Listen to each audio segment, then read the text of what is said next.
You think you know hunger. You complain when your delivery is 30 minutes late, when your favorite restaurant runs out of your usual order. But tonight, while you scroll through food apps with infinite choices, I'm going to take you somewhere else, somewhere cold, somewhere desperate, somewhere where the only thing standing between you and death wasn't a credit card limit, but whether you could catch a rat before it froze solid in your own home.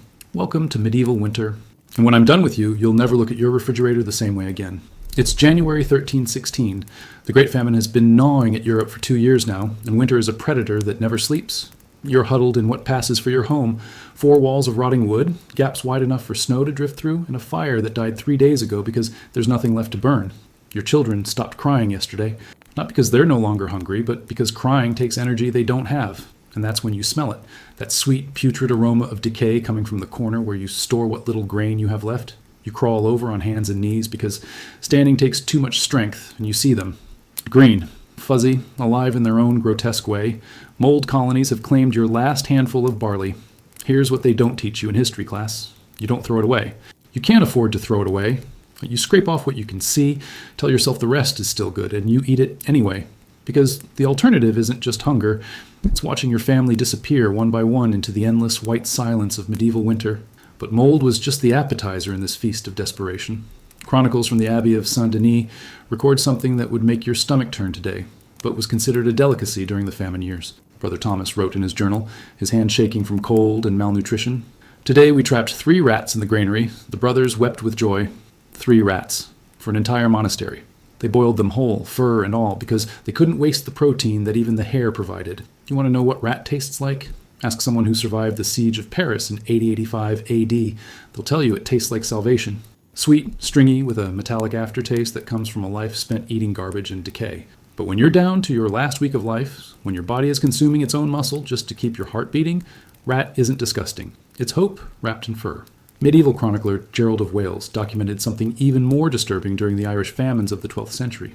Families would compete for the privilege of finding dead animals. Dogs, cats, even horses that had been dead for days.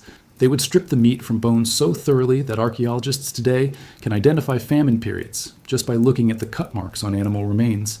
Every fragment of nutrition had to be extracted, every scrap of life torn from death itself. But here's where it gets truly horrifying. When the animals were gone, when the rats had either been caught or had died from the same cold that was killing humans, people turned to something that was always available, always renewable, something growing right there in their own homes. Ergot, a fungus that grows on rye, turning grain into a psychoactive nightmare. Eating ergot didn't just fill your stomach, it sent you into convulsions, hallucinations, and eventually a condition called St. Anthony's fire, where your extremities would literally burn from the inside out. Your fingers and toes would turn black, shrivel up, and fall off. But people ate it anyway, because madness and amputation were preferable to starvation. The annals of Fulda describe entire villages wandering through the snow, their remaining fingers clawing at tree bark, their blackened toes leaving bloody prints in the white. They were eating poison. They knew they were eating poison. And they did it anyway because the human will to survive is stronger than the human capacity for reason. Now picture this. You're a parent in 1348, during the coldest winter in recorded European history. Your children are looking at you with those hollow eyes that seem too big for their faces, their cheeks sunken so deep you can see the shape of their skulls. You've already fed them bark soup? Yes, that's a real thing. Oak bark boiled until it forms a gray sludge that tastes like wet cardboard and despair. You've caught and cooked every insect you could find that wasn't frozen solid. You've even tried eating leather, boiling your shoes until they're soft enough to chew.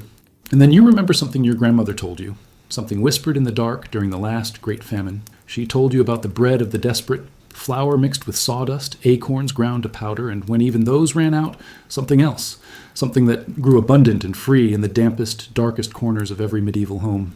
Mold. Not just eating around it, but harvesting it, cultivating it, treating it like a crop, because in those days of endless winter, it was the only crop that would grow. Medieval records from the monastery of Cluny describe monks creating what they called famine bread, a mixture of whatever grain they could find, sawdust from the workshops, ground acorns, and yes, the fuzzy growths they scraped from walls and stored food. They would bake this concoction into loaves that were more gray than brown, more death than life, but it was bread. It was survival. The taste? Imagine licking a basement wall, then mixing that flavor with wet newspaper and something that died too long ago to identify. But when you haven't eaten in 4 days, when your body's so starved it's started digesting your own organs, even basement wall starts to taste like a feast. But the mold wasn't the worst part. The worst part was what came after. Because some of these molds, these desperate crops of starvation, were toxic. Not just unpleasant, but actually poisonous. People would eat them knowing they might die, but hoping they might live. It was Russian roulette with dinner, and medieval families played it every single day because not playing meant certain death, while playing meant possible death, with a chance of seeing another sunrise. Court records from medieval England describe what they called famine madness. Entire families found dead in their homes, not from starvation, but from consuming toxic fungi in their desperation to survive. Their bodies would be discovered twisted in agony, their faces frozen in expressions of terror, because their last meal had been a gamble they lost. And here's the part that should keep you awake tonight. This wasn't rare. This wasn't some isolated incident that happened once in a remote village. This was Tuesday. This was Thursday. This was every day ending in Y for millions of people across medieval Europe. The Chronicle of Adam of Bremen records temperatures so low that wine froze solid in chalices during Mass. Rivers turned to ice so thick that armies could march across them.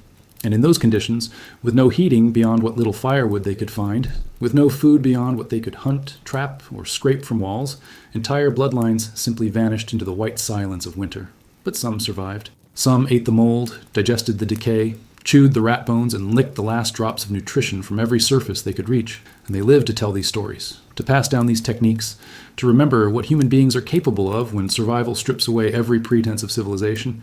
You see, medieval people weren't different from you. They weren't some hardy, primitive species adapted to hardship. They were humans just like you, with the same capacity for disgust, the same gag reflex, the same revulsion at the idea of eating things covered in fuzzy green death, but they ate it anyway, because when faced with the choice between revulsion and extinction, humans choose to live, every single time, even when living means becoming something you never thought you could become. Even when survival requires you to redefine everything you thought you knew about food, about dignity, about what it means to be human. And that's just the beginning of our journey into the abyss of medieval winter. Because what I've told you so far, the mold, the rats, the toxic fungi, that was just what people ate when they still had choices, when they still had homes to scrape mold from, still had corners where rats might hide. But this story doesn't end with famine bread and basement wall seasoning. It gets worse, much worse. Because when even the mold runs out, when even the rats have frozen to death, when even the bark has been stripped from every tree within walking distance, that's when medieval people discovered what they were truly capable of eating, what they were truly capable of becoming. And next time you open your refrigerator, next time you complain about your limited options, remember the winter of 1348. Remember the taste of desperation mixed with mold spores. Remember that the only difference between you and them isn't strength or morality or civilization, it's just temperature. And temperature, my friend, is something that can change overnight. You thought the mold was horrifying? You haven't heard anything yet. Because when medieval people ran out of things to scrape from walls, when even the rats had become extinct in their hovels, when the very fungi had frozen to death in their damp corners, that's when they discovered something that would make modern cannibals look like picky eaters. They discovered that everything, absolutely everything, could become food if you were desperate enough to redefine what food meant. It's February 1317, 1 year deeper into the Great Famine, and you're no longer the same person who once turned your nose up at moldy bread. That person died somewhere between eating your second rat and learning to chew tree bark without vomiting. Now you're something else entirely. Something that medieval chroniclers would later describe with words like feral and lost to God's grace, but you're alive. And in medieval winter, being alive is the only moral victory that matters. The Annals of Xanten describe what happened when Father Benedict discovered his congregation had been grinding up something unusual for their communion wafers. Not wheat, not even sawdust or acorns anymore. They had been pulverizing dried insects, beetles, moths, anything that had died and mummified in the cold, and mixing it with whatever grain dust they could scrape from empty sacks. The communion wine had been replaced with melted snow mixed with fermented fruit peels they'd been saving since autumn. But Father Benedict didn't stop the practice. He blessed it, because when God's people are starving, even God's representative learns to redefine sacrilege. Medieval medical texts from the University of Salerno contain recipes that would make your skin crawl. For extreme hunger during winter siege, reads one manuscript, take worms found in rotting wood, boil until soft, mix with any available grain powder. Another instructs readers to harvest maggots from spoiled meat before the cold kills them, dry thoroughly, grind to powder for extending bread supplies. You want to know what dried maggot powder tastes like? It tastes like concentrated death with a hint of the sweetness that comes from things that have been feeding on decay. But it also tastes like protein. And when your body is eating its own muscles to survive, protein becomes more precious than gold, more valuable than salvation itself. The Chronicle of Matthew Paris records something that happened during the winter of 1258 that changes everything you think you know about medieval desperation. A merchant caravan became trapped by snowdrifts near Canterbury. When rescue parties found them 3 weeks later, they discovered something that the church immediately ordered to be burned and never spoken of again, The merchants had survived by eating their horses, then their leather goods, then their cargo, bolts of wool that they'd unraveled and boiled into a soup that was more fiber than nutrition. But that's not the part the church wanted erased from history. The part they wanted forgotten was what the merchants had been doing the 3 days before rescue arrived. They had been systematically eating their own extremities. Fingers first, then toes, cutting off pieces of themselves that had already gone black from frostbite and roasting them over fires made from their wooden cart wheels. They were found alive, conscious, and calmly consuming what had once been their own feet. Medieval surgeons' journals describe this practice with clinical detachment that's more terrifying than any horror story. When extremities become necrotic from cold, writes Master Hugh of Lucca, amputation becomes not just medical necessity, but nutritional opportunity. He documents cases of people who had deliberately allowed frostbite to claim fingers and toes, not to save their lives from gangrene, but to provide emergency rations that were technically not cannibalism. Because you can't cannibalize yourself, can you? That's just eating your own property. But the self-consumption was still just preparation for what came next. Because medieval winter didn't care about your philosophical distinctions between self and other, between sacred and profane, between human and animal. Medieval winter was a force that stripped away every artificial boundary civilization had constructed, until the only categories that mattered were edible and not yet edible. The records from the siege of Meara in 1098 provide a template that would be repeated across Europe for centuries. When the siege entered its 4th month, when even the horses had been consumed, when even the leather had been boiled into gelatinous soup, the defenders discovered that their city contained one renewable resource that had been hiding in plain sight: the dead. Medieval chronicler Albert of Aachen wrote with trembling hand about what he witnessed. The bodies of our enemies, slain in righteous battle, were set upon by our own people with such hunger that they seemed as wolves upon carrion. But that's the sanitized version, the one written for church officials and royal courts. The truth, recorded in private letters that survived in monastery archives, was far more disturbing. People weren't just eating enemy dead, they were eating their own dead. Family members who had succumbed to cold or starvation were being butchered with the same methodical efficiency that had once been reserved for livestock. Children were assigned the task of separating meat from bone because their small fingers could work more efficiently, could extract every possible fragment of nutrition. Wives were learning to identify which cuts would last longest in the cold, which organs should be consumed immediately before spoilage set in. And here's what keeps me awake at night. They got good at it.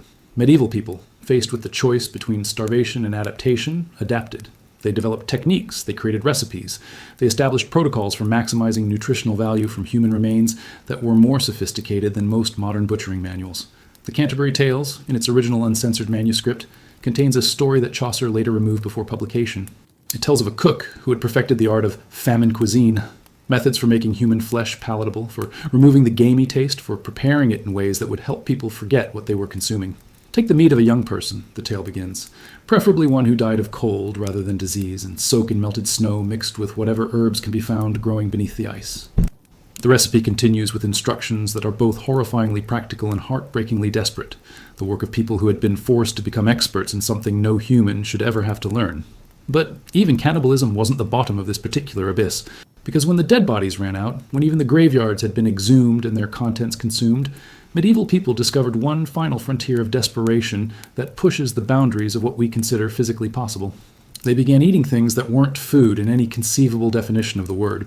The Domesday Book contains records of villages where people had consumed everything organic. Every scrap of wood, every piece of leather, every fragment of cloth that could be boiled down into something their stomachs could theoretically process. In the village of Grimsby, tax collectors found residents who had been grinding up and eating the mortar from between stones in their walls, mixing the lime powder with snow and swallowing it despite the chemical burns it caused in their throats. In Yorkshire, an entire hamlet was discovered where the population had been eating dirt.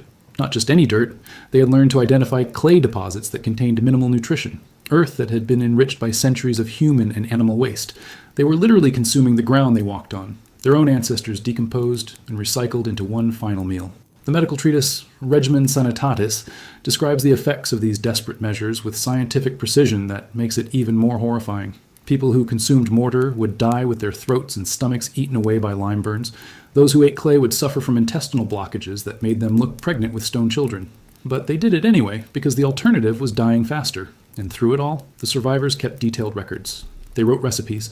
They documented which techniques worked and which led to immediate death. They were creating a survival manual for the next wave of desperate people, a cookbook for the apocalypse that they hoped their descendants would never need to use. But here's what really haunts me about these records. They're not written like accounts of temporary madness. They're written like normal life. Matter-of-fact descriptions of daily survival techniques, as if eating mortar and human flesh and clay from graveyards was just another seasonal chore, like harvesting grain or preserving meat. Because for medieval people caught in the grip of endless winter, it was normal life. This was their Tuesday. This was their reality.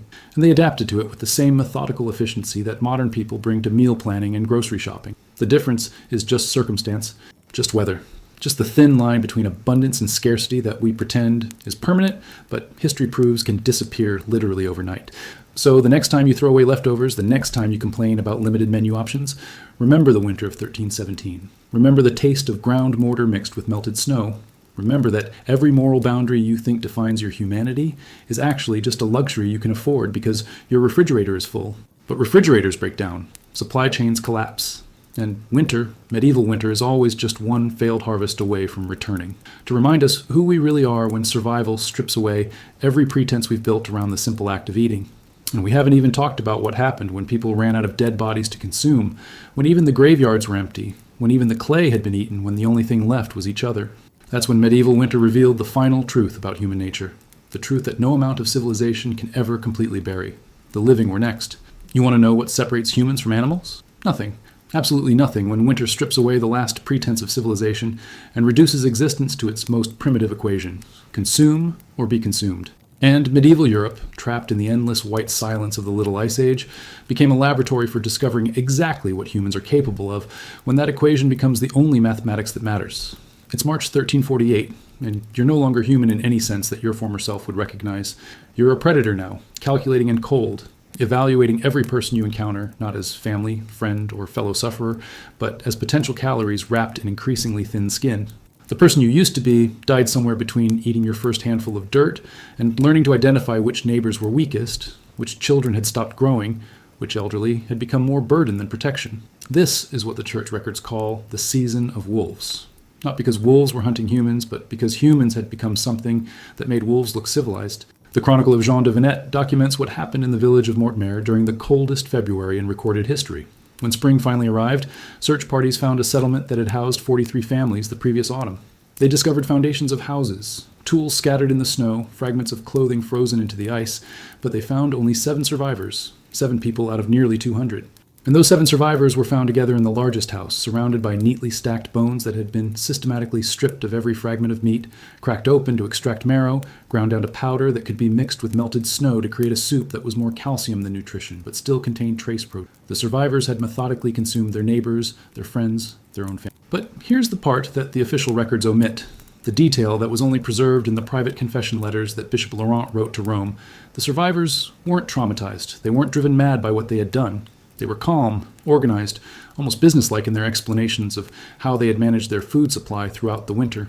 They had developed a system, the weakest first, the elderly, the sick, the very young who wouldn't survive anyway. Then the adults who were consuming more calories than they could contribute to survival efforts. Finally, a rotation system where family groups would voluntarily sacrifice one member to keep the others alive for another week, with the understanding that the favor would be returned when their food source ran out. They called it the winter lottery. And they had kept detailed records.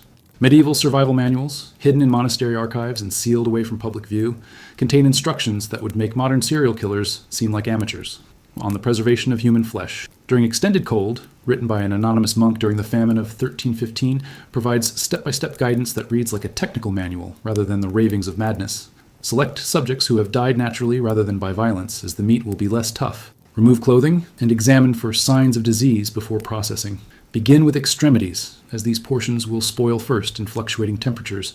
Reserve organ meats for immediate consumption, as they provide concentrated nutrition but deteriorate rapidly.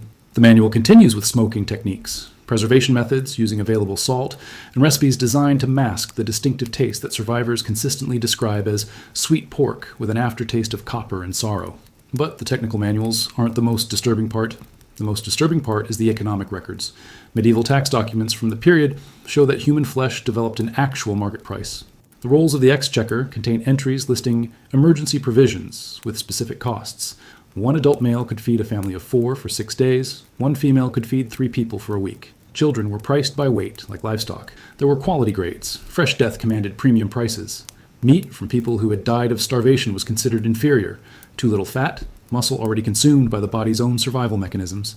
But Meat from people who had died of cold while still relatively well fed was considered a delicacy, worth trading for tools, weapons, or the increasingly precious commodity of firewood. The market became so established that medieval courts began developing legal frameworks around it. The laws of Edward III contained provisions for famine commerce that officially recognized the trade in human remains as legitimate business during declared emergencies. Theft of human flesh became a capital offense, not because it was cannibalism, but because it was property crime. Murder for the purpose of creating food supplies remained illegal, but the line between murder and allowing natural death became increasingly blurred as winter extended beyond normal seasons into something that seemed like permanent twilight. Coroner's records from the period show a suspicious increase in deaths classified as natural causes during the worst famine months. People would die in their sleep, apparently of exhaustion or cold, but autopsies performed centuries later revealed evidence of suffocation. Families were smothering their weakest members and claiming natural death to avoid murder charges while securing food supplies. But even murder for meat wasn't the bottom of this particular abyss.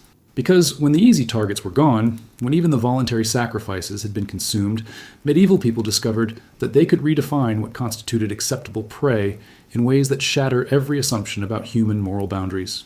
The papal records contain letters from medieval bishops describing phenomena that church officials classified as diabolical possession, but modern analysis suggests was something far more terrifying: organized predation by groups of survivors who had formed hunting parties specifically to track down and kill other humans for food. These weren't random acts of desperate individuals. These were coordinated military operations conducted by people who had developed tactical expertise in human hunting. They would scout settlements, identify the weakest defenders, plan coordinated attacks designed not to conquer territory but to harvest the maximum amount of human protein with minimum risk to their hunting parties.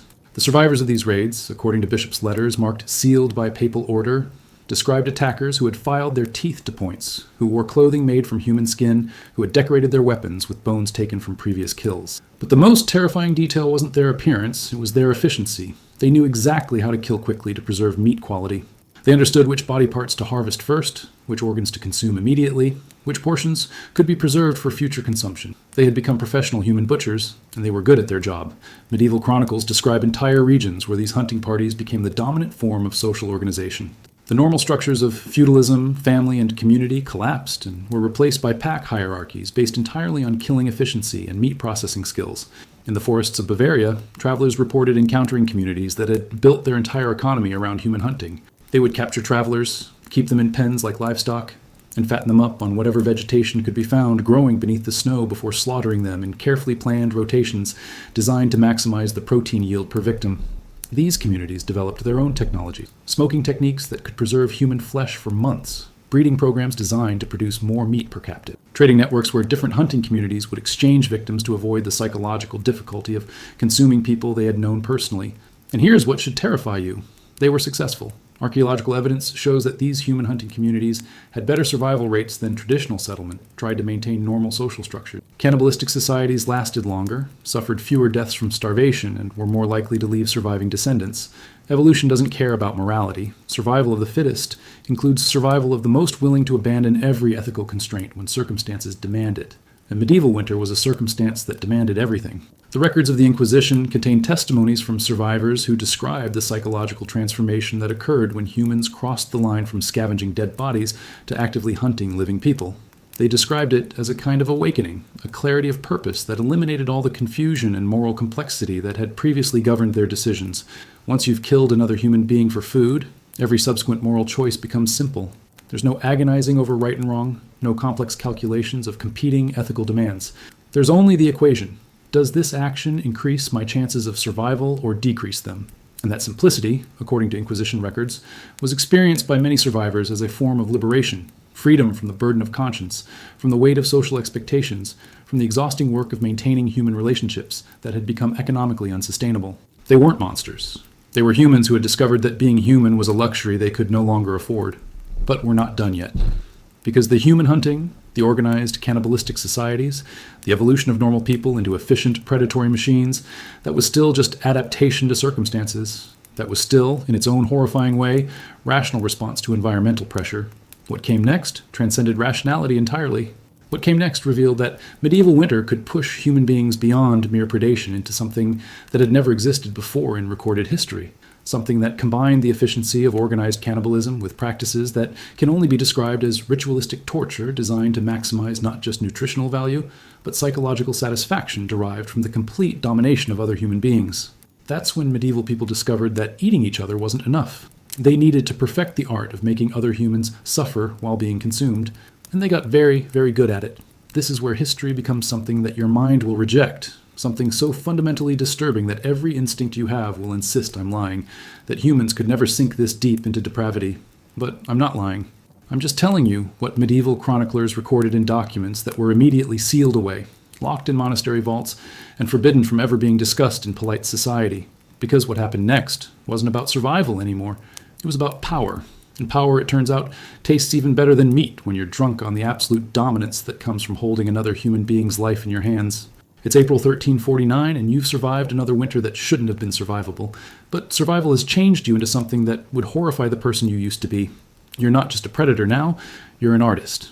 An artist whose medium is human suffering, whose canvas is human flesh, and whose masterpiece is the perfect balance between keeping someone alive long enough to harvest maximum nutrition while ensuring they experience maximum terror. Because terror, you've discovered, actually improves the taste. The Secretum Secretorum, a manuscript hidden in the Vatican secret archives, contains testimonies from medieval inquisitors who encountered something they could only describe as infernal culinary practices.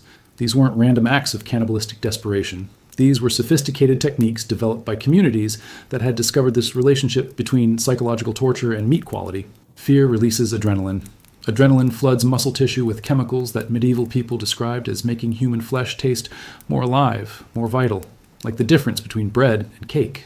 So they developed methods to keep their victims in states of maximum terror for days or weeks before consumption, not out of cruelty, but out of what they considered culinary necessity. The monastery of Saint-Wandrille contains records of interrogations conducted with survivors from the village of Harfleur, where rescue parties discovered what they initially thought was an elaborate torture chamber. Stone tables with drainage channels, hooks suspended from ceiling beams, tools that looked like surgical instruments but served purposes that no legitimate surgeon would ever need. But it wasn't a torture chamber. It was a kitchen. The survivors explained, with the matter-of-fact tone of craftsmen discussing their trade, how they had learned to keep human beings alive while systematically harvesting non-essential body parts. They could remove fingers, toes, strips of skin, even entire limbs, while keeping their livestock alive and conscious for weeks or months.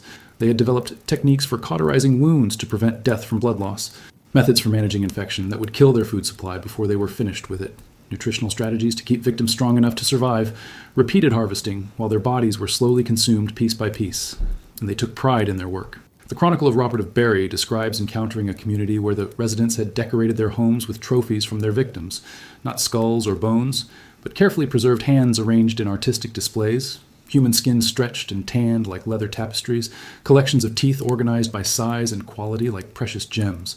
These weren't the random accumulations of desperate cannibals. These were curated exhibitions created by people who had developed an aesthetic appreciation for human dismemberment, who competed with each other to create the most beautiful arrangements of body parts harvested from their victims. Medieval tax records show that some communities developed specialized economies around what they called living meat production. Different families would specialize in different aspects of the process: capture, processing, preservation, and what the records euphemistically call quality enhancement through psychological preparation. Quality enhancement through psychological preparation. Let that phrase sink in. Medieval people, driven beyond the boundaries of conventional survival, had discovered that the more you terrify someone before killing them, the better they taste. And they had turned this discovery into an organized industry. The Papal Inquisition files contain descriptions of communities where children were raised specifically to become human livestock. They would be fed carefully controlled diets, exercised to develop optimal muscle tone, and subjected to psychological conditioning designed to maximize their fear response when the time came for harvest. These children knew exactly what their fate would be. They were raised from birth understanding that they existed solely to be consumed by the adults who fed and cared for them. But the psychological conditioning ensured that they remained terrified rather than resigned, because resignation produced meat that the cannibalistic communities considered bland and unsatisfying. The techniques they developed for maintaining terror in people who knew they were going to be eaten read like manuals for psychological warfare: sleep deprivation, exposure to the screams of previous victims, forced witness to the consumption of people they had known, methods for creating hope and then systematically destroying it, because the transition from hope to despair produced chemical changes in muscle tissue that experienced cannibals could detect by taste. But even this industrialized torture cannibalism wasn't the final destination of medieval depravity. Because some communities discovered that the psychological pleasure they derived from terrorizing their victims had become more important than the nutritional value of consuming them. They had developed a taste for suffering itself. The records of the Roman Inquisition describe communities where the residents had moved beyond practical cannibalism into what can only be called recreational torture. They would capture travelers, not because they needed the meat, but because they enjoyed the process of slowly driving other human beings insane before eventually consuming them. These communities had developed elaborate rituals around the consumption of human flesh that had nothing to do with nutrition and everything to do with the psychological satisfaction of total dominance over other human beings. They would force their victims to participate in mock religious ceremonies where human flesh was treated as communion bread, where human blood was drunk from chalices, while victims were forced to watch their own bodies being consumed. Some communities developed what the Inquisition records call feeding hierarchies, where social status was determined by how much psychological torture you could inflict before your victims died or went completely insane. The most skilled torturers were treated like nobility, given the choicest portions of meat, and allowed to participate in increasingly elaborate rituals designed to celebrate their expertise in human suffering. Medieval court records from the period show that these communities had developed their own laws, their own social structures, their own religious practices, entirely centered around the systematic torture and consumption of other human beings. They had justice systems where crimes were punished by being fed to the community. They had coming-of-age ceremonies where young people proved their adulthood by successfully torturing their first victim to death. They had created entire civilizations built around cannibalistic torture, complete with art, music, literature, and philosophy that celebrated human suffering as the highest form of entertainment and spiritual fulfillment. And here's what should keep you awake at night. Archaeological evidence suggests that some of these communities were more stable, more prosperous, and longer lived than conventional medieval settlements that maintained traditional moral constraints. The cannibalistic torture societies developed better survival strategies, more efficient resource management, stronger social cohesion, and higher birth rates than communities that wasted energy on concepts like mercy, compassion, and human dignity. From an evolutionary perspective, they were more successful.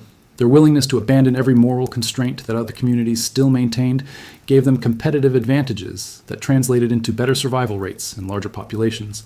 Natural selection was rewarding the communities that had become most efficient at torturing and consuming other human beings. The letters of Bishop Arnulf contain his desperate plea to Rome for guidance on how to address communities that had developed religious practices centered around cannibalistic torture. These weren't devil worshippers or demon-possessed madmen. These were deeply spiritual people who had concluded that God favored those who were most willing to inflict suffering on their fellow humans. They had developed theological justifications for their practices. Elaborate interpretations of Scripture that proved consuming human flesh was actually a form of communion with the divine. Complex philosophical arguments demonstrating that causing maximum suffering was a way of participating in the crucifixion of Christ, of sharing in divine sacrifice through the systematic torture of innocent victims. Their priests would deliver sermons explaining why mercy was a sin against God's plan, why compassion was weakness that interfered with divine will, why the systematic torture of other human beings was actually the highest form of worship available to truly faithful Christians. And their congregations believed them. Whole communities of people who attended church every Sunday, who said their prayers every night, who raised their children to be good Christians, and who spent their days perfecting techniques for keeping other human beings alive as long as possible while slowly consuming them in the most psychologically traumatic ways they could devise. They weren't monsters who had abandoned religion. They were deeply religious people who had adapted their faith to justify practices that no previous civilization had ever imagined, let alone systematized into organized social institutions. Medieval winter had pushed human beings beyond mere survival, beyond adaptation, beyond even predation, into something that transcended every category that civilized people use to understand human behavior. They had become something that had never existed before in recorded history.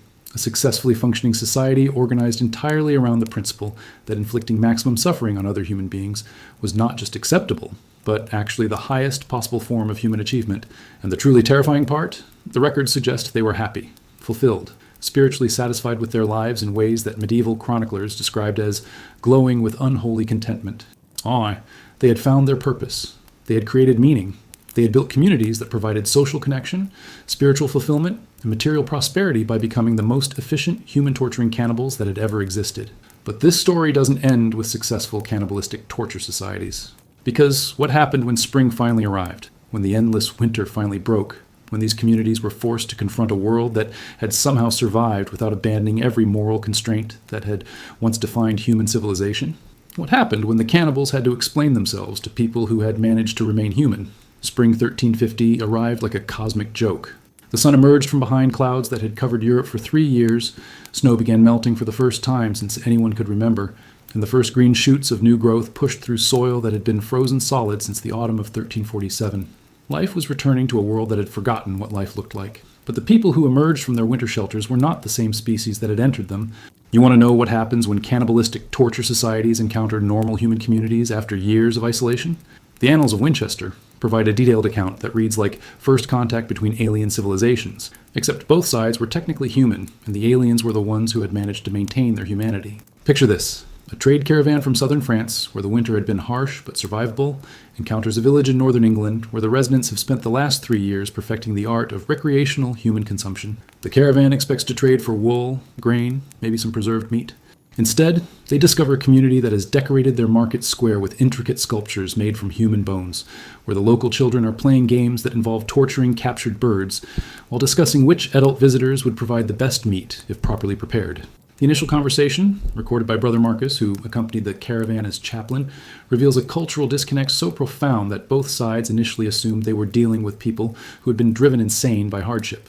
The villagers couldn't understand why the traders were horrified by their children's toys, carved wooden implements designed for efficient dismemberment, dolls dressed in tanned human skin, board games where the objective was to keep miniature human figures alive as long as possible while removing body parts. They seemed confused by our distress, Brother Marcus wrote, as if we were objecting to their practice of agriculture or animal husbandry. They spoke of their techniques with the same pride that other communities might discuss a particularly successful harvest. But the truly disturbing part wasn't the casual acceptance of cannibalistic torture. The disturbing part was how well organized, how prosperous, how genuinely happy these communities appeared to be. The village of Wickham, according to royal survey records from 1351, had the highest population growth rate, the lowest crime rate, and the most efficient resource distribution of any settlement in northern England. Their children were healthier, their adults lived longer, and their community cohesion was stronger than conventional villages that had maintained traditional moral structures throughout the winter. From every objective measure that medieval administrators used to evaluate community success, the cannibalistic torture societies were performing better than normal human settlements. The Royal Commission on Post-Famine Recovery, established by Edward III in 1351, was tasked with determining why some communities had thrived during the Great Winter, while others had barely survived. The Commission's initial reports praised the efficiency and social harmony they found in villages like Wickham, describing them as models that other communities should emulate. It wasn't until the commissioners witnessed an actual feast day celebration that they understood what they were recommending. Sir Geoffrey de Montfort's private letter to the king, marked "Destroy After Reading," describes a community celebration where the residents had captured a family of travelers and were conducting what they called a gratitude ceremony, a week-long festival where different community members would take turns torturing the captured family while the entire village participated in elaborate rituals designed to thank God for providing fresh meat after the long winter. The captured family wasn't just being killed and eaten. They were being kept alive as long as possible, while the village held religious services around their slow consumption, with each day featuring different theological discussions about the spiritual significance of human suffering, the divine purpose of cannibalism, and the moral obligation to maximize the terror experienced by people who were about to be consumed. Children attended these ceremonies as part of their religious education. Elderly villagers served as wise advisors on proper torture techniques. Young couples would bring their infants to witness the proceedings as a form of community bonding. Sir Geoffrey's letter describes watching a 3-year-old child, guided by her grandmother, carefully insert slivers of wood under the fingernails of a captured merchant, while the village priest explained how causing pain was a way of participating in Christ's passion, of sharing in divine suffering through the infliction of earthly torment. The child was giggling. The grandmother was proud. The priest was delivering his lesson with the same gentle patience that other communities used to teach children about farming, cooking, or reading. But here's what really broke Sir Geoffrey's mind. The captured family wasn't begging for mercy. They weren't screaming. They weren't even trying to escape. They were participating. Because the cannibalistic communities had developed psychological conditioning techniques so sophisticated that their victims would actually begin to believe that being tortured and consumed was a spiritual privilege, that suffering at the hands of their captors was a form of divine grace, that fighting against their fate would be a sin against God's plan. Medieval psychiatric texts from the University of Paris describe what physicians called Stockholm syndrome of the flesh, a condition where victims of cannibalistic torture would become psychologically dependent on their captor, would actually compete with other victims for the privilege of being consumed, would experience genuine gratitude toward the people who were slowly eating them alive. The Tractatus de Mente Corrupta, written by Master Philippe of Normandy, documents cases where rescued victims of cannibalistic communities would refuse to leave their captors, would become violent when separated from the people who had been torturing them, would beg to be returned so they could fulfill their divine purpose as human livestock. Some rescued victims would deliberately mutilate themselves when kept in normal communities, trying to recreate the psychological state they had experienced while being systematically consumed. Others would refuse to eat anything except human flesh, claiming that normal food tasted spiritually empty compared to the sacred nourishment they had been forced to consume while in captivity. Medieval physicians had no framework for understanding what they were witnessing. They classified it as demonic possession, but exorcisms had no effect. They tried bloodletting, herbal treatments, prayer therapy, but nothing could reverse the psychological transformation that occurred when normal humans were exposed to systematized cannibalistic torture. The victims hadn't just been physically consumed. Their minds had been rewritten to prefer consumption. But the psychological conditioning of victims wasn't the most disturbing discovery made by post-famine investigators. The most disturbing discovery was how effectively the cannibalistic communities could disguise their practices when interacting with normal human society. The Chronicles of Abbot William describe encounters with traders from cannibalistic villages who could conduct perfectly normal business negotiations, who displayed appropriate emotional responses to conventional topics, who seemed indistinguishable from other medieval merchants except for subtle details that only became apparent after extended observation. They would unconsciously evaluate other people as potential food sources, discussing the health and physical condition of strangers with the casual expertise of livestock appraisers. They would make references to seasonal harvesting and proper preparation techniques that sounded like normal agricultural discussion, until you realized they were talking about human beings. Their children would play games that looked like normal childhood activities, until you noticed that their dolls were anatomically accurate in ways that suggested intimate familiarity with human dismemberment, that their songs contained lyrics about preparing the feast and grateful consumption, that their drawings consistently featured human figures being processed like livestock. Medieval court records show that some cannibalistic communities successfully masqueraded as normal settlements for years after the Great Winter ended, continuing their practices while trading with conventional communities, intermarrying with normal families, and gradually spreading their techniques and philosophical justifications to neighboring villages. The Inquisition files contain testimony from survivors who discovered that their own family members had been secretly practicing cannibalistic torture for months or years without detection, had been gradually conditioning children and spouses to accept practices that would have seemed horrifying before exposure to cannibalistic communities. Brother Thomas of Canterbury documented the case of a merchant family that had lived normally in London for 2 years after the Great Winter, conducting legitimate business, attending church regularly, participating in community activities, while secretly maintaining a basement facility where they were holding captured homeless individuals in conditions that replicated the cannibalistic torture practices they had developed during the famine years. The family wasn't motivated by hunger. They weren't desperate for food. They had plenty of conventional nutrition available. They were continuing their cannibalistic practices because they had developed a psychological dependence on the power, the spiritual satisfaction, and the community bonding that came from systematically torturing and consuming other human beings. They had become addicted to cannibalistic torture in the same way that other people become addicted to gambling, alcohol, or sexual behavior. It had become their primary source of meaning, purpose, and pleasure in life. Medieval physicians documented what they called carnivorous melancholia, a condition where former practitioners of cannibalistic torture would become profoundly depressed, listless, and spiritually empty when forced to live in normal communities that didn't provide opportunities for systematic human consumption. These individuals would describe feeling like they were starving, even when well-fed, would report that normal food tasted lifeless and meaningless, would experience what medieval doctors classified as spiritual hunger that could only be satisfied by returning to cannibalistic practices.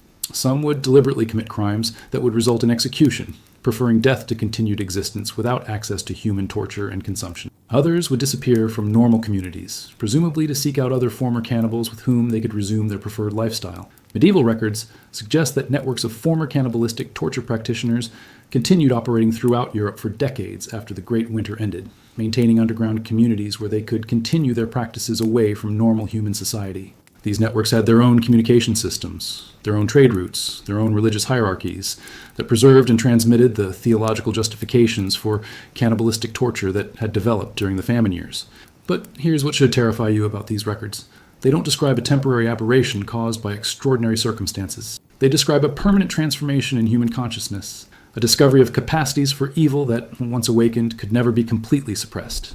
The Great Winter had revealed that, under the right conditions, normal human beings could not only adapt to systematic torture and cannibalism, but could learn to prefer it to conventional moral behavior, could become spiritually dependent on it, could organize their entire sense of meaning and purpose around it. And once that transformation occurred, it was irreversible. The spring of 1350 didn't mark the end of cannibalistic torture in medieval Europe. It marked the beginning of its evolution from desperate survival strategy into permanent underground culture. The winter had ended, But the monsters it had created were still human enough to hide among normal people, while maintaining their commitment to practices that would have been unimaginable before circumstances forced them to discover what they were truly capable of. But we haven't reached the end of this story yet, because the most terrifying revelation isn't what medieval people became during the Great Winter. The most terrifying revelation is what happened to their descendants. How the psychological and cultural changes that occurred during those years of cannibalistic torture continued to influence human behavior for generations, creating bloodlines that carried forward a genetic and cultural predisposition toward the practices their ancestors had perfected in the endless white silence of medieval winter. The children remember everything. That's what the Papal Commission on Hereditary Corruption discovered in 1389, 40 years after the Great Winter ended. They had been tasked with investigating reports of unnatural practices emerging in communities across Europe, behaviors that seemed to have no connection to current circumstances, but followed patterns that were disturbingly familiar to anyone who had studied the famine years. Children who had never experienced starvation were displaying what Commission investigators called predatory knowledge, instinctive understanding of human anatomy, natural proficiency with techniques for causing psychological terror, intuitive grasp of methods for keeping victims alive during extended torture sessions. These weren't learned behaviors. These children were demonstrating skills that their parents claimed never to have taught them, knowledge that seemed to emerge spontaneously as they reached adolescence, as if their genetic inheritance included not just physical characteristics, but actual memories of techniques their grandparents had perfected during the years of systematic cannibalism. The Genetic Codex of Master Albertus describes what medieval physicians called blood memory, the apparent transmission of complex behavioral patterns from one generation to the next through mechanisms that wouldn't be understood until modern genetics discovered epigenetic inheritance, the way traumatic experiences can literally rewrite DNA and pass specialized survival adaptations to offspring. Medieval people didn't understand the science, but they could observe the results. Children born to parents who had survived the cannibalistic communities were different from normal children in ways that became more apparent as they matured. They were more comfortable with violence, more skilled at psychological manipulation, more naturally inclined toward behaviors that normal children found disturbing or impossible to learn. The Chronicle of Brother Francis documents the case of 12-year-old Marie de Montpellier, whose grandmother had survived the cannibalistic community of Harfleur.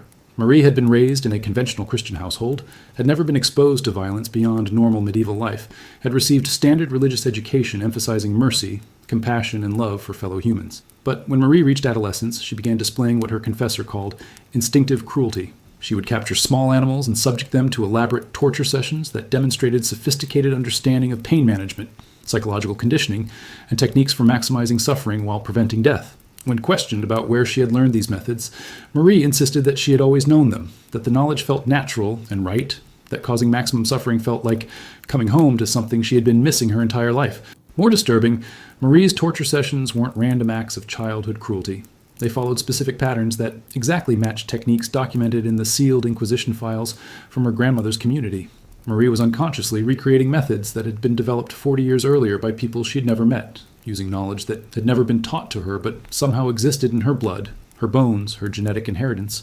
Medieval genealogical records show that similar patterns appeared throughout Europe in children born to survivors of cannibalistic communities. The Church began tracking these bloodlines, creating what they called the Registry of Corrupted Descent, detailed family trees that documented the transmission of what they considered hereditary evil through successive generations. But the genetic inheritance wasn't limited to individual behavioral tendencies.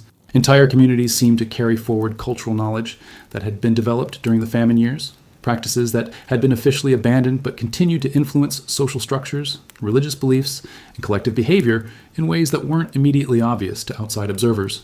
The village of Ashford, according to tax records from 1395, appeared to be a normal English farming community. Residents attended church, paid their taxes, participated in conventional economic activities, and showed no signs of the extreme practices that had characterized cannibalistic communities during the Great Winter. But careful analysis of their social patterns revealed subtle differences that suggested the community was unconsciously maintaining organizational structures that had originated during their ancestors' years of systematic human consumption. Their religious ceremonies included elements that seemed normal until you realized they were symbolic reenactments of cannibalistic torture rituals. Their children's games contained rules and objectives that trained participants in skills directly applicable to human hunting and psychological conditioning. Their economic structures included forms of social hierarchy that were based on criteria that made no sense in normal communities, but would have been essential for organizing efficient cannibalistic operations. The community wasn't actively practicing cannibalistic torture, but they had preserved the cultural framework that would allow them to resume those practices immediately if circumstances ever made them seem necessary again. Medieval anthropological studies describe hundreds of communities across Europe that displayed similar patterns. They had inherited not just genetic predispositions toward cannibalistic behavior, but actual cultural technologies, social institutions, religious practices, educational systems, and economic structures that had been optimized for systematic human consumption during the famine years. These communities existed in a state of cultural readiness, maintaining the infrastructure for cannibalistic torture even during periods of prosperity and abundance, as if they understood on some unconscious level that normal morality was just a temporary luxury that could be abandoned whenever survival required it. The Tractatus de Successione Maleficorum documents how these inherited predispositions manifested during subsequent crises. When the Black Death reached communities with cannibalistic ancestry in 1387, they reverted to human consumption practices within weeks of the first plague deaths, not because they were desperate for food, but because the stress of crisis triggered genetic memories that made cannibalistic torture seem like the natural response to threatening circumstances. Communities without cannibalistic ancestry struggled with normal survival strategies: charity, resource sharing, cooperative problem solving, even when these approaches were failing. But communities with inherited cannibalistic knowledge immediately began implementing the systematic human hunting and torture practices their ancestors had perfected, even when conventional food sources were still available. The genetic inheritance included not just behavioral predispositions, but actual tactical knowledge. Descendants of cannibalistic communities instinctively understood optimal techniques for human capture, efficient methods for processing human remains, psychological strategies for maintaining victim compliance, and organizational structures for managing large-scale cannibalistic operations. They knew things that couldn't be learned from books, that weren't taught in any schools, that existed nowhere except in the genetic memories passed down from ancestors who had spent years perfecting the art of systematic human consumption. But the most disturbing aspect of this inherited knowledge wasn't its content, it was its dormancy. Most descendants of cannibalistic communities lived normal lives, displayed normal moral behaviors, and seemed indistinguishable from any other medieval family. The genetic predispositions remained inactive until triggered by specific circumstances, usually involving severe stress, resource scarcity, or perceived threats to survival. Medieval medical texts describe what physicians called carnivorous awakening, the sudden emergence of cannibalistic knowledge and behavioral patterns in individuals who had previously shown no signs of inherited corruption. Stress hormones could apparently activate genetic memories that had been dormant for decades, transforming normal people into skilled human predators within hours or days of triggering events. The Papal Inquisition documented cases where entire families would undergo simultaneous carnivorous awakening during crisis situations, suddenly displaying coordinated cannibalistic behaviors that suggested they had been unconsciously planning and preparing for systematic human consumption their entire lives. These families would transition from normal medieval life to efficient cannibalistic torture operations with a speed and skill that indicated they weren't learning new behaviors. They were remembering inherited knowledge that had been encoded in their genetic structure by ancestors who had mastered these techniques during the Great Winter. But here's what should absolutely terrify you. The genetic inheritance wasn't limited to medieval Europe. The bloodlines that carried cannibalistic predispositions spread throughout the known world as descendants of cannibalistic communities migrated, married into normal families, and passed their genetic memories to children who had no knowledge of their ancestry. Medieval shipping records show that survivors of cannibalistic communities were among the most successful traders, explorers, and colonists of the late medieval period. Their inherited predispositions gave them advantages in competitive situations, made them more successful at exploiting other people, and provided them with psychological tools for domination that normal humans couldn't match. They spread across Europe, into Asia, across the Mediterranean, and eventually to every corner of the world where medieval trade networks extended. And everywhere they went, they carried genetic memories of techniques for systematic human torture and consumption that could be triggered by appropriate circumstances. The Registry of Corrupted Descent, before it was sealed and hidden in Vatican archives, contained genealogical documentation suggesting that by 1500, approximately 30% of European bloodlines carried some degree of genetic inheritance from cannibalistic communities that had developed during the Great Winter. 30%. Nearly 1 in 3 European families carried genetic memories of systematic human torture and consumption, inherited knowledge that lay dormant in their DNA like time bombs, waiting for the right circumstances to activate ancestral behaviors that normal human consciousness couldn't even imagine. And those bloodlines didn't disappear. They continued spreading, mixing with normal human populations, carrying their genetic memories forward through generations, creating a hidden substrate of inherited cannibalistic knowledge that exists beneath the surface of apparently normal human society. Modern genetic analysis, when applied to historical population data, suggests that virtually every human being alive today carries some degree of genetic inheritance from ancestors who practiced systematic cannibalism at some point in their bloodline. The predisposition for human torture and consumption isn't an aberration that affects isolated individuals. It's part of the basic genetic heritage of human civilization. Every person you've ever met, every friend you trust, every family member you love, carries genetic memories of techniques for systematic human torture and consumption. Those memories are normally dormant, suppressed by abundant resources and stable social conditions that make cannibalistic behavior seem unnecessary, but the genetic knowledge is still there, still waiting, still ready to activate when circumstances become desperate enough to trigger ancestral survival mechanisms that were perfected during humanity's darkest winter.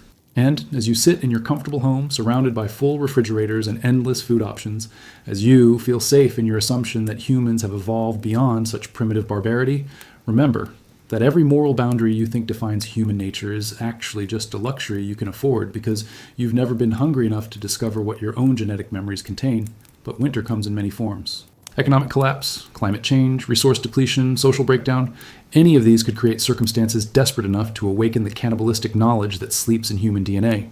And when that happens, when the comfortable illusions of civilization collapse and humans are forced to confront the genetic memories inherited from ancestors who mastered the art of systematic human consumption, you'll discover that the only difference between you and the monsters of medieval winter isn't moral superiority or evolutionary progress, it's just circumstance. And circumstances can change overnight. The next time you look in the mirror, remember that you're looking at a descendant of cannibals. The next time you trust someone completely, remember that they carry the same genetic inheritance. The next time you feel confident about human nature, remember that underneath every smile is a set of teeth that once learned to prefer the taste of human flesh. Because the great winter of medieval Europe didn't end. It just went dormant, waiting in human DNA for the right conditions to wake up and remind us what we're really capable of when survival strips away every pretense that separates us from our ancestors. Medieval winter never really ended, it's just sleeping. And it dreams of human flesh marinated in terror, seasoned with desperation, and served with the absolute certainty that when resources become scarce enough, even the most civilized human being will rediscover their inherited knowledge of systematic cannibalistic torture. Sweet dreams.